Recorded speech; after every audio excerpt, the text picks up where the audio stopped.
बारामतीमध्ये आपण बघतो की सकाळी विमान अपघातामध्ये अजितदादांचा दुर्दैवी मृत्यू त्या ठिकाणी झालेला आहे आणि आपण ही बातमी कळल्यानंतर राज्यभरातून अजितदादांचे कार्यकर्ते हे बारामती हॉस्पिटलला दाखल झालेले आहेत। त्या ठिकाणी संपूर्ण कार्यकर्ते त्यामध्ये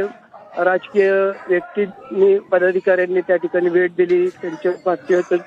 दर्शन देखील घेतलेलं आहे आणि आता आपण बघतोय की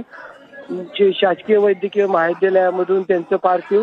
हे बारामतीच्या सहयोग या सोसायटीमध्ये त्यांच्या निवासस्थानी नेलं जातंय। सहयोग या त्या ठिकाणी पार्थिव केल्यानंतर ही त्यांची जी सोसायटी आहे या सोसायटीच्या लोकांसाठी ते दर्शन घेतल्यानंतर जे विद्याप्रतिष्ठानचं मैदान आहे या विद्याप्रतिष्ठानच्या मैदानावर त्यांचं नंतर 5 वाजता ते 5:30 वाजता या ठिकाणी पार्थिव आणलं जाईल आणि नंतर हे सर्वांसाठी